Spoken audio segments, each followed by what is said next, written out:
Ready start.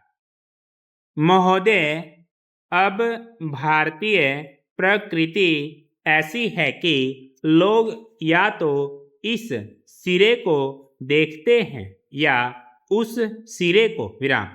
अगर कोई चीज उन्हें अच्छी लगती है तो वे उसको आसमान पर चढ़ा देते हैं और अगर बुरी लगती है तो वे सोच बैठते हैं कि वही निकृष्टतम चीज है विराम। जैसे हमने 14 बैंकों का राष्ट्रीयकरण किया और जैसा कि आप जानते हैं कि कोई भी सरकार, और मैं तो निश्चय ही यह नहीं विश्वास करती थी कि उससे भारत में किसी तरह की क्रांति घटित होगी विराम। हमने बस यह सोचा था कि वह एक आवश्यक कदम है विराम। उसकी आवश्यकता इसलिए थी कि हम पहले उठाए गए कदमों को सुचारू ढंग से कार्य रूप नहीं दे पा रहे थे विराम। अगर हम अपनी परिकल्पना के अनुसार सामाजिक नियंत्रण को कार्यान्वित कर पाते तो हमें बैंकों का राष्ट्रीयकरण करने की आवश्यकता न पड़ती विराम। लेकिन चूंकि वह उस प्रकार नहीं हो पाया जैसा होना चाहिए था, इसलिए यह कदम राजनीतिक प्रश्न भी बन गया और आर्थिक भी, तथा वह अनिवार्य हो गया विराम। लेकिन देश से जो प्रत्युत्तर तत्काल मिला वह अप्रत्याशित था और कुछ सीमा तक चौंकाने वाला भी, क्योंकि इन बैंकों के जरिए हमारे पास कुछ कोष है जो जनसंख्या के उस हिस्से को कर्ज देने के लिए काम आ सकता है जिसे पहले कर्ज नहीं मिला था विराम।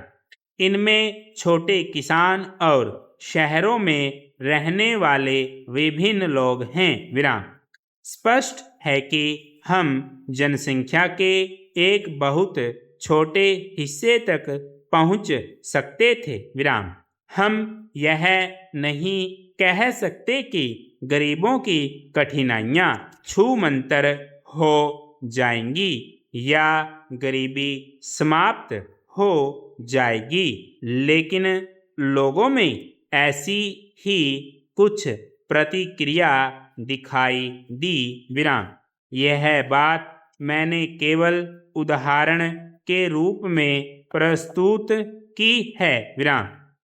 आज रास्ते का एक सबसे बड़ा रोड़ा है पढ़े लिखे वर्ग की हर बात को हेय समझने की प्रवृत्ति, क्योंकि चाहे कुछ भी क्यों न किया गया हो वे एक ऐसी चीज समझते हैं जिसका कोई महत्व न हो, और हमारे समाचार पत्र जगत में भी यह प्रवृत्ति व्यक्त होती है जिसका लोगों पर प्रभाव भी पड़ता ही है विराम।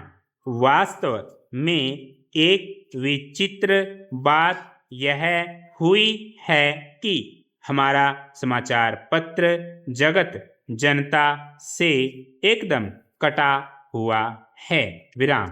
वह लोगों के सामूहिक चिंतन को व्यक्त नहीं करता और यही अधिकांश बल्कि सभी राजनीतिक दलों के संबंध में कहा जा सकता है विराम। मैं नहीं समझती इसे कोई ठीक कहेगा। संपूर्ण विराम।